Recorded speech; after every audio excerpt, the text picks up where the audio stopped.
Bahay, kubo, tubo, kahit munti ang halaman doon ay sari-sari,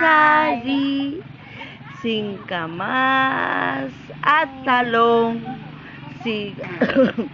sigarilyas at mani, sitaw, bataw, patani, pundol, patola, upot, kalabasa, at saka meron pa labanus, mustasa, sibuyas, kamatis, bawang at luya.